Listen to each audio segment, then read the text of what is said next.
For example, if you discuss with a medical doctor, he would not be able to tell you what is a libido, which is the basis of many psychological findings. If you ask the psychologist, he may not be able to tell you what are the symptoms of the sympathetic and the parasympathetic nervous system.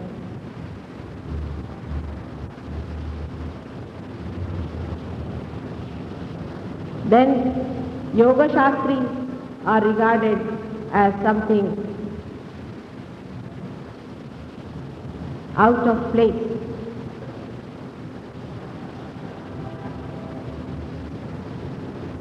Perhaps we have never realized that all this knowledge springs from one source, that is awareness. One source is giving all these flowers, and still we are separated and we are fighting with each other, not knowing that this is one source that has blossomed into so many flowers.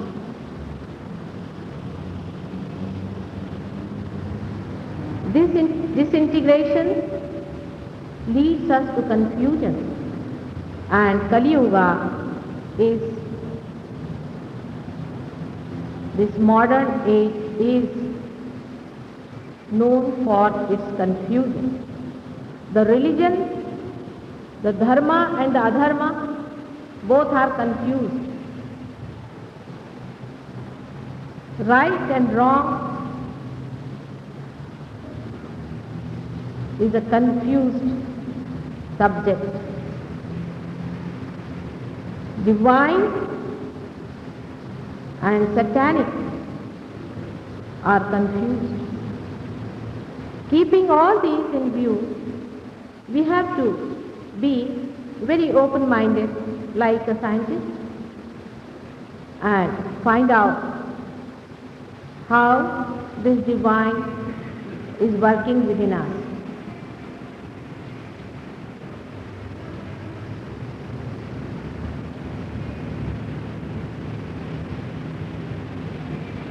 Some biologists who have been working on the subject of life have brought about a very good thesis about the life that was created in such a short time. According to those biologists, the time taken for a human life to evolve from the time when the earth seceded from the sun is too short to even create a life. They have given an explanation that if you apply the law of chance, this is an impossibility. Let us see what is the law of chance. The law of chance can be understood by a simple analogy. Supposing there are 50 red marbles and 50 black marbles, and they are put in a jar and allowed to shake through some mechanical means, then you find they all get mixed up. This is the chaos. And when you try to bring them back to their original position, you find that it takes certain number of shaking, which is the minimum required. Please try to understand this analogy. It is a very simple analogy. There is a jar with 50 white or black and red 50 pebbles, or you can call it small, round. These children play with that booty, that sort of a thing. And you shake it. When you start shaking it, they become all mixed up. So from the chaos to the organized life, which is life itself. Amoeba is an organized life compared to matter. Even the molecules are organized, even the atoms are organized, but they do not have the will to organize themselves or will to protect themselves. So to get to this organism, which is life itself, should have normally taken much more years than these 200 billion years, which is a very short time. According to them, the time taken is, say, n raised to power x, y, z. It's a mathematical thing, I don't want to bore you with that. Now, the time that has taken is only n, leave alone the raised to power to anything. In that short time, to evolve such a complex structure like a human being by chance is an impossible, is absolutely accepted. But when you see those pebbles, you can construct them in a proper way if there is a juggler. If somebody who knows how to push the red ones to the red side and the black ones to the black side, you can manage that. This indicates that there is a juggler, totally conscious and aware, with cosmic understanding and power, who is managing the show in such a short time. For the scientist, it is only to point out that there is some juggler. They cannot explain any further.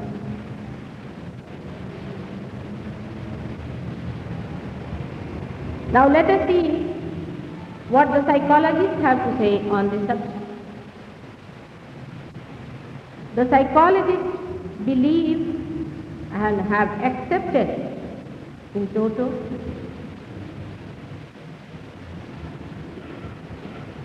the fact that there is a universal being within ourselves, without they have not yet accepted, but within ourselves, who binds us together, because when we are asleep and when we submerge ourselves into our subconscious mind, we find certain symbols appearing in our dreams. There is a theory forwarded by many psychologists and supported by them that these symbols appear universally the same in every case. For example, if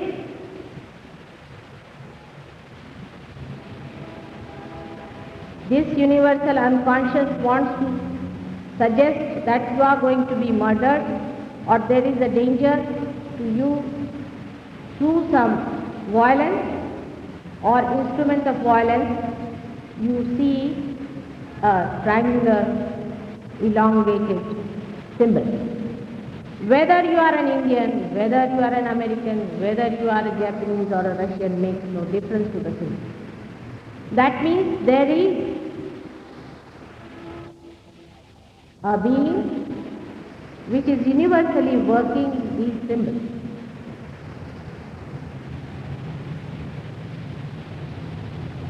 There is another thing which many psychologists support, that the unconscious is all the time trying to keep us on the right track. It gives us a balance. For example, I'll quote Jung, who has given two examples of the balance that the unconscious has suggested to his patients. One gentleman came to see him and told him that I get dreams, and in my dreams invariably I see that I am placed before my son, who is a king.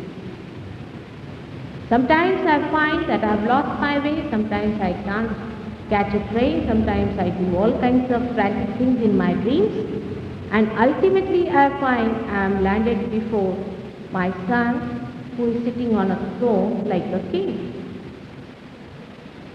So, Mr. Jung asked him, what are your relations with your son? This gentleman said, you see, he is a son from my first wife, and my second wife is not very happy with him.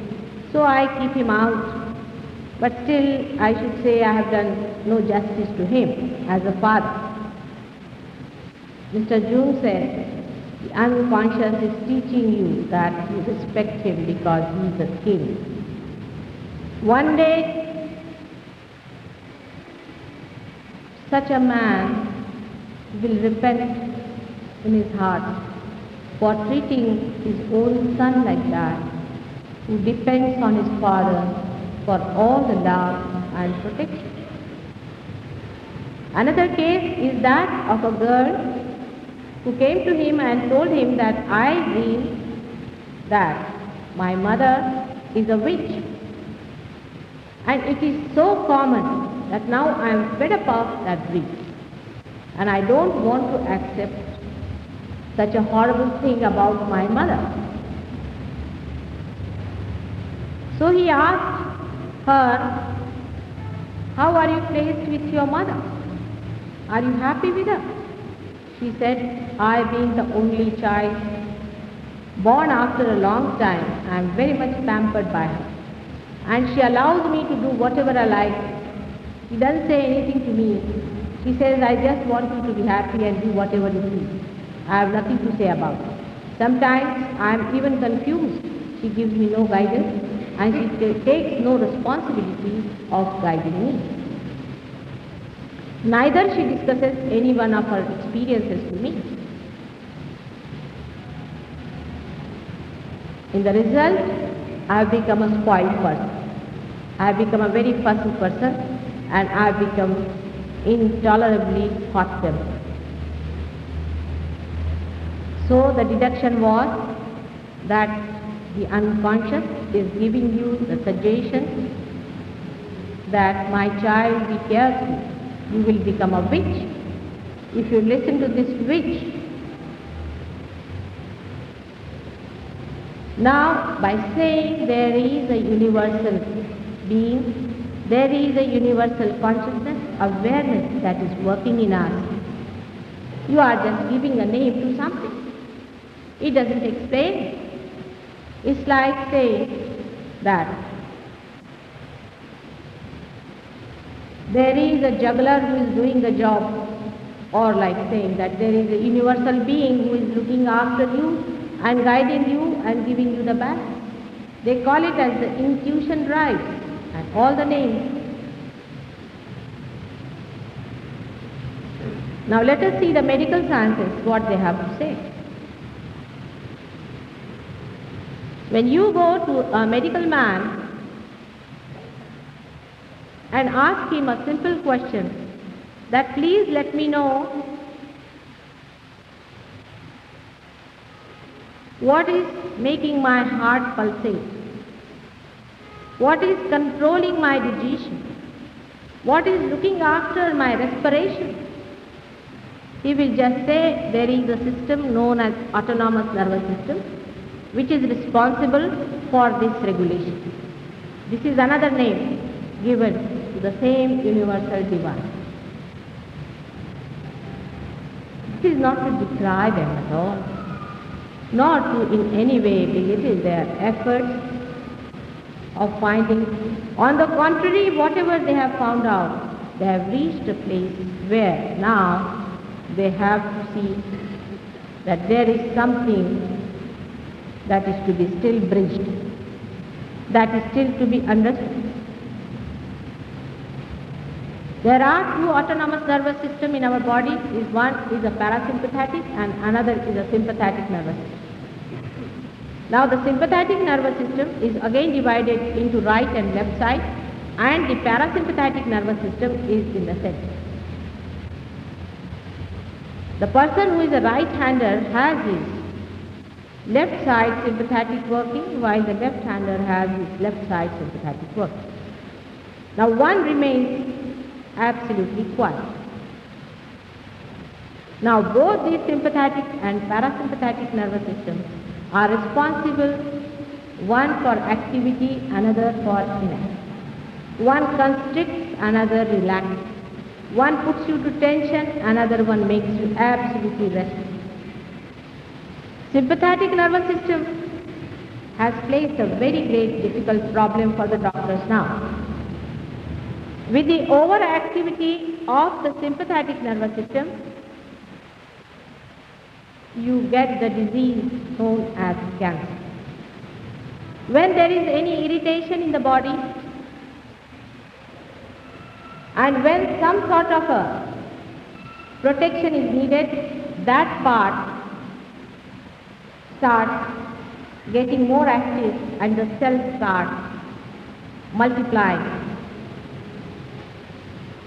The sympathetic nervous system works to protect that part, but ultimately it results in the malignancy, that is the more activity of the cells in that part. This is a simple thing that is known as cancer. The advent of cancer in the Kaliyuga is now a challenge to all the scientists of the world, for nobody can escape it if they do not now realize that it is not the activity of man that is going to give him salvation, but the inactivity.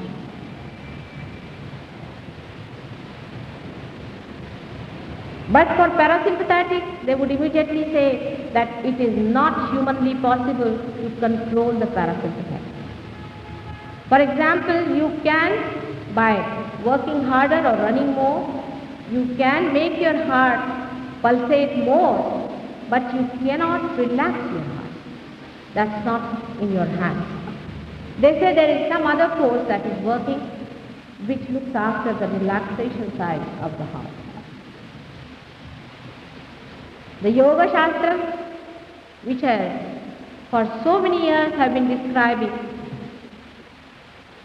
the kundalini, is nothing but the simple parasympathetic nervous system. Parasympathetic nervous system is the gross expression of that system which is in the spinal cord. In the spinal cord, we call it the kundalini and the chakras. The centers that guide the center, the plexuses outside, are known as the chakras. For example, your hand has got a center in the head. In the same way, these plexuses which are in our being, which are namely, down below you can start the pelvic plexus, then you have got the aortic plexus, then you have got the solar plexus, then you have got the cardiac plexus, and then you have got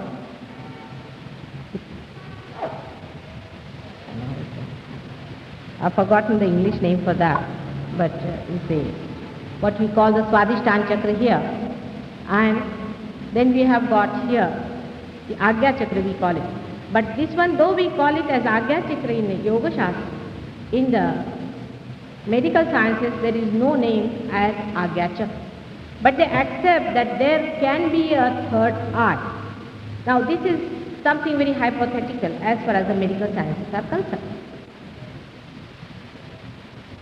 So the Agya Chakra, which is actually in the center of the optic chiasma, in the center of the brain, where both the optic nerves cross, is, according to the Yoga Shastra, is the Agya Chakra. It is placed there. And the Sahasrara, when you open out the brain, you will find that there are petal-like designs on the brain. If you vertically cut it, you will find that there are petals in petals, and these designs are, according to medical sciences, are 982, while according to the Yoga Shastra they are 1000.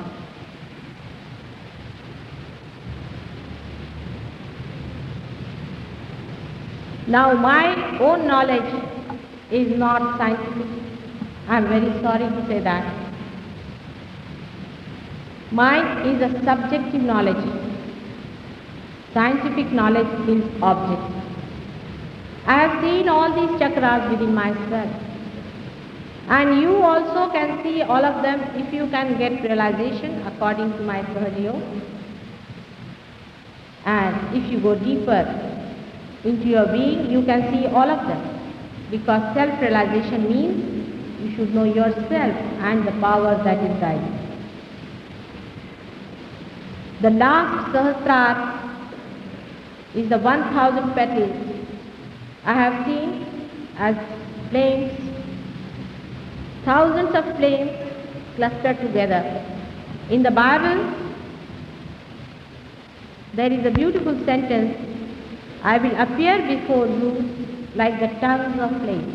And actually, like the tongues of flames, you see that. Whether you read Bible or Quran, you will find many instances, many sentences by which you can see that there is an indication of the Kundalini in all of them, and it is described. The only trouble is that Bible was written by many people who were inspired in different parts of the country, and they also saw part by part. And because of this kind of separate experiences, the knowledge that is in the Bible is scattered. But if somebody can sit down and try to find out, you can find the complete description of the Kundalini in the Bible.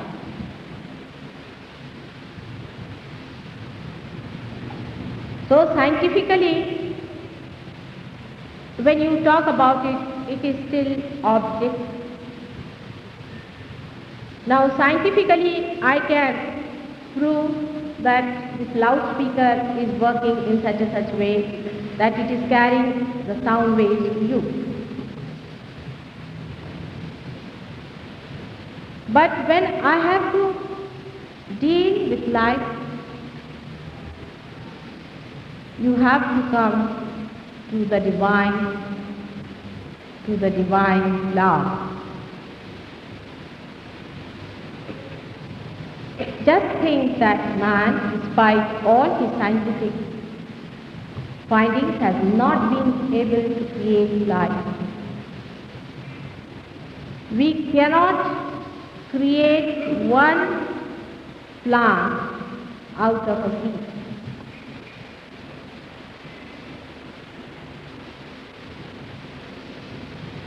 While somebody is doing that, crores and crores of these, so many wonderful miracles, every moment, and we have taken them for granted. Do we ever think how a flower suddenly becomes a fruit? If we look at the flower, scientifically we can say that there is a pollen and there is a pollen dust and they mix up and this thing happens. But how? Why? Who works it out? What is the dominating force that works out? Can you do that if you mix a pollen with pollen and can you do that way? You cannot. So there is some superhuman being, somebody who is much more powerful than you, who is doing these things just like a play. So when you come to divine love, you know that it is just a play.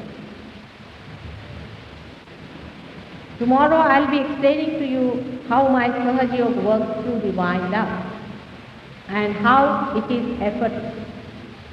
But when we cannot even take out one plant out of a seed, let us forget that we have done great works. We are unnecessarily carrying the load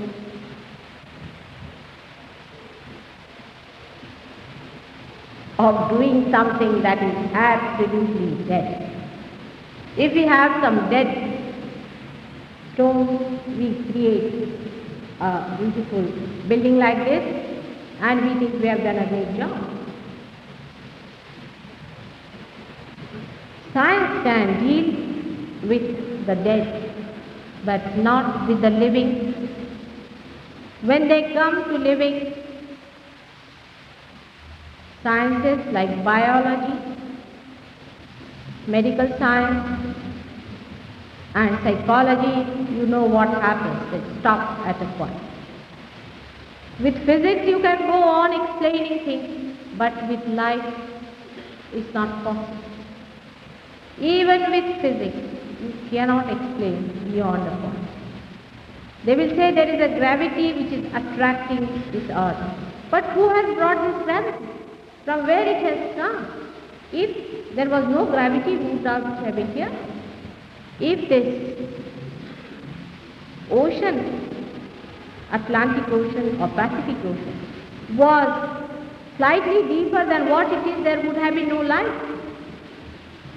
There are so many points which the scientists can quote to show that the whole creation is very well balanced and beautifully created. But I know the question that is hovering in your mind. Then why all this misery?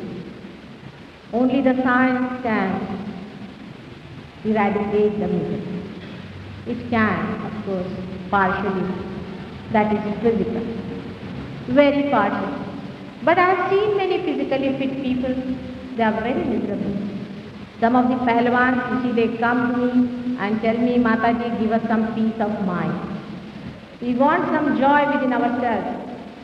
So, that is what science has done, that physically they have helped. Mentally also, some psychologists definitely have helped. No, you cannot deny that. But what do they help is just to keep you sane for a while.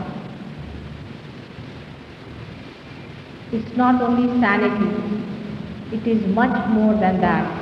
Much more dynamic that is working the whole plan of this universe. And this is the place we have reached now, which I call the modern times, which is the most suited for the jumping of the human being to the other side of evolution.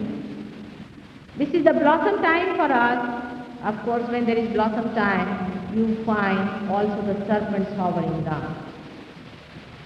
So the equal and opposite forces are at work.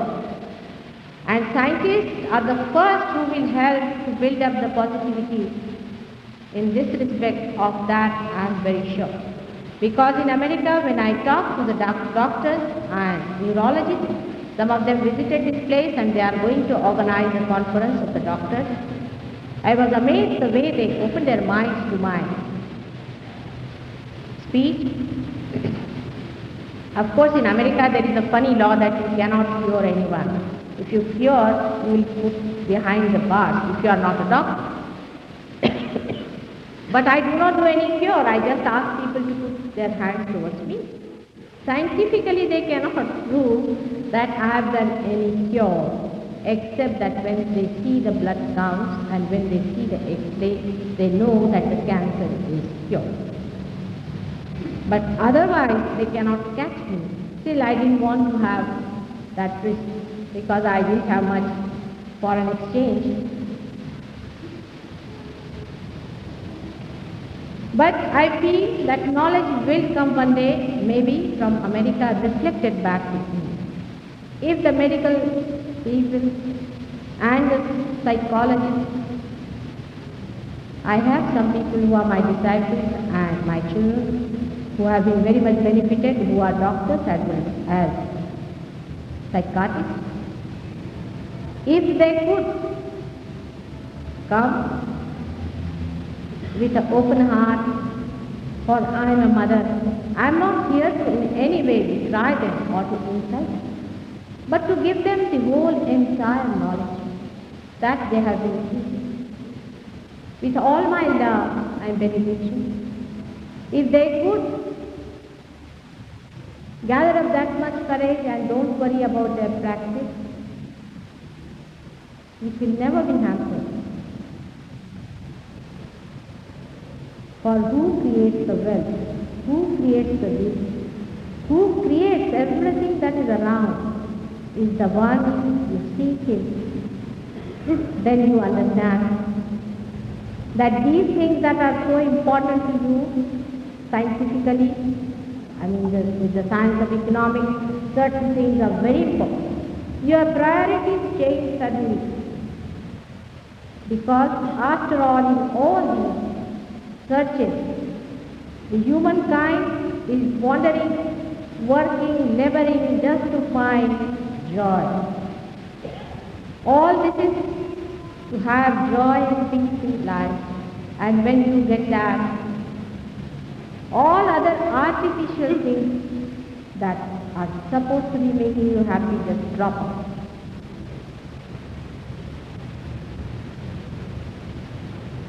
Tomorrow we are going to have a meditation at about 8:30 sharp. I would request you people to come and see for yourself, because I can scientifically show you the breathing of the Kundalini. If you get your realization, as some of the doctors in Pune got it, I told them that now I will show you the centers, the chakras about which we have been talking. You can come and feel them with your own hands, and they were amazed. They said, how could we feel that? I said, with the vibrations that you are. I would request you to come with an open mind and see for yourself. Don't depend on the stories of others. I don't want any gurudom here. You cannot give me anything, I can assure, except you accept my love, which is overflowing my being. Just if you could spare some time and see for yourself the Kundalini, the breathing of the Kundalini, how it takes and how it works. So beautiful. And some of the mistakes committed by very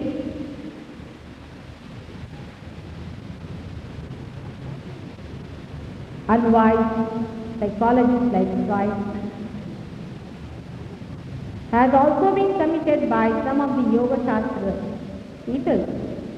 Whatever they do in the book may not be corrected. And because of a certain mistake committed by them, the Kundalini itself has created problems for people. But so far in Bombay, at least 10,000 people must have received Kundalini Jagruti healing. But not a single person I have known who has suffered any kind of trouble or any dancing or becoming nude or shouting or any sort of foolish effort to express, advertise that you are very, very spiritual. Whom are we deceiving? When it works silently, automatically within yourself. And the greatest scientific proof is that you yourself know that you are real. You yourself feel the vibrations through you and you yourself can awaken the Kundalini of others and can see and feel the Kundalini of others. The divine has no interest whatsoever whether you are a householder or a sannyasi. Just think of the divine, where have you gone? The divine has no interest at all in that you should have something like they give nowadays ring and things like that. These are all material, useless things. On this subject also I am going to speak on third day, where I will be describing the libido.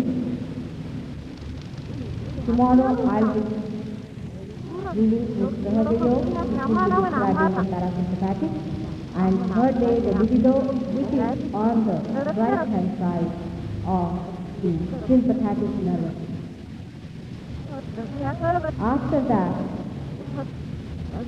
we will have a curative session. All are cordially invited to come and never to feel before a mother that you have committed any sin. It hurts the very core of my heart to know how can my children sin. You are mother, you are the dearest. And you yourself are so beautiful and so great, so glorious, so fragrant with love, that you are not aware. Once you are aware of that, you will be aware of that of your life. Thank you very much. I again thank you, and I hope you make it convenient to come tomorrow and be out.